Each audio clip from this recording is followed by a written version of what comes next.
Hi everybody, it's time for our lunch break musings for the day. I don't know how many people may have seen this or not.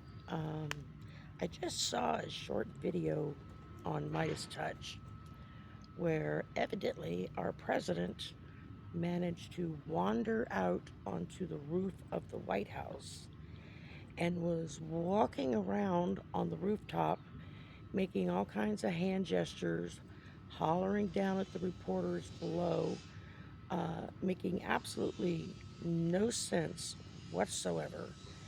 And all I could think of is, had that been anybody else doing that, any other president in our lifetimes and before, they would have had the nice gentlemen in clean white coats waiting for him when he came down. It was shocking to see it, to say the least. I mean, I know he's been losing it, but it was like, oh my effing God, the man is on the roof. What if he had fell off? I mean, I wouldn't have shed a tear over that, but it would not have been good at all. Because somehow, some way, they would have found a way to make the left responsible for it. Anyway, so I came out here to lunch and I thought about it. I thought, okay, let's just draw a few cards, see what we get. So, first card up, I got the Eight of Swords. That's feeling trapped, feeling like there's no way out. I think somewhere down deep inside, this is Dumpy. He feels trapped. He feels like there's no way out.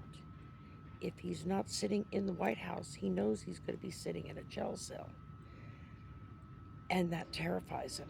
And even though he is quite clearly starting to lose his mind, he doesn't know what to do about it. And then I drew the Queen of Pentacles. And so for that, we're talking about hard work, careful planning. This is how he sees himself, as someone who has worked hard all of their life and has planned accordingly and believes that now the entire world owes him. Okay. My alarm was going off. So, quite the opposite is true, actually. He's never worked a day in his life, not really. And he's not been a careful planner, or he would be the richest man in the world. Instead, he has to grift and scrape for every penny he has because he spends money faster than well, we won't go there. He spends money faster than me. That's saying something, because I can burn through some cash, let me tell you. And then I drew the Death card. Now, that doesn't mean anyone's going to die, so don't freak out. What it means is that the old must die away in order for the new to come in. Well, that's very clearly him having to die away in whatever way, shape, or form that divine source decides is right, for the new to come in and and start directing us in a new way. From there, I drew the Knight of Swords. That single-minded, goal in sight. I think it doesn't matter which side you're on. Both sides have become very singularly focused on what it is they want to accomplish. And right now, the GOP is winning because they have been groomed and taught from day one. You think like this, you talk like this, you act like this. and they don't know how to think outside of the box. Now, the Dems tend to look kind of sporadic and all over the place because most everybody in the Democratic Party are individual thinkers. They have their own goals in mind. They have their own process of how to get there. And while we may, on a basic level, we all kind of agree on the same things, we all have different ways of achieving it. And a lot of times that's been our downfall because we can't seem to come together and pull it all in together and speak as one voice. And that's something we've got to learn how to do. And then next up I drew, if I get the card to come up, the Three of Wands. Now, that's making choices, and now we are awaiting the results. Unfortunately, the choices that were made dealing with this presidency was not the outcome we received because of massive fraud, vote flipping, machine interference, satellite interference. Oh my God, it's unreal what they have discovered. And now we're just waiting for the Democrats to finally get their shit together and say, okay, look, this is what happened, this is how they did it, and now we're going to do something about it. Our side can't keep playing by the rules right now because we're the only ones playing by the rules. The other side is not. They're making it up as they go along. And so each side has made their choice and they're awaiting their outcome. And it's going to be who is willing to fight the dirtiest is going to be the one that wins. At least until we can get back in office and start fixing things like they should have been fixed a long time ago. And then the last card I got, and here's our hope, guys. Oh my God. I pulled the Sun.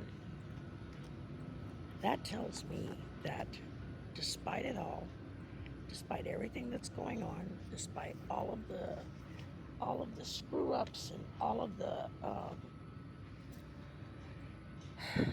just despite everything that's happened in this past year, this tells me that in the end, the good guy always wins. Hence why I like superhero movies, because the good guy always wins in the end. And we're the good guys. We aren't the party that wants to protect pedophiles. That's the other side. We aren't the party who wants to coddle a deranged, senile old man who is vindictive and jealous and cruel. That's the other side. We could have had a kick-ass president. Well, technically we do, because Kamala won. That's been proven now. So what do we do with this? We take that symbol of the sun and we take that moment to revel in the fact that, hey, it's gonna turn out all right. We're going through hell and craziness in the process, but in the end, it's gonna be all right. Whether if she ever becomes officially president or not, or if a coalition takes over until new elections can be arranged, or what, I don't know. I've heard so many variations and versions of what people think are going to happen. And all I can go by is what I've seen and the predictions that I have made. And what I've seen is Dumpy and Clan are not there at Christmas. It's like The White House is empty at Christmas. It's decorated beautifully, which it won't be if he's in office. It'll look like a hellscape from who knows where. But I've seen the White House. It's decorated, there's snow falling, but across the land there is this great peace. Like, oh, thank God we're through it. We finally, we're through it. I'm hoping that it means this Christmas and not next Christmas. But either way, I just don't see him with us much longer. And after seeing that video today, raw footage of him walking around, stumbling around on the rooftop of the White House, looking totally and completely confused and unaware of where he was, and he kept going to the edge where I'm sure those below were really freaking out so he could holler at the reporters, and the reporters, like a bunch of dumbasses, they're hollering back. Oh, Mr. President, do you think this? Oh, Mr. President, do you think that? Fuck that shit. Pardon my language. What they should have been doing is, Mr. President, you need to go inside. You're in danger. Maybe he would listen to them. I don't know. Maybe they were hoping he would fall so they would have headlines for the next 6 months. Or at least the next 6 hours. But the last card I got, the Sun, that tells me that in the end, it's gonna all be worth it. Sorry, I keep moving on y'all. My back is hurting bad today. So yeah, keep the faith. Hang on to that hope of the sun coming out. I know the song says the sun will come out tomorrow. I'd like to see it today, but tomorrow will work too. Just so long as it's soon, before we are completely and totally destroyed. All right. I didn't want to end on a sour note. When I pulled the cards and saw my last card was the sun, I got all excited. It was like, thank you, Spirit, for giving us hope. We've got the sun. It's coming. Y'all hang on to that. It's going to be okay. All right. We'll talk tomorrow. Bye.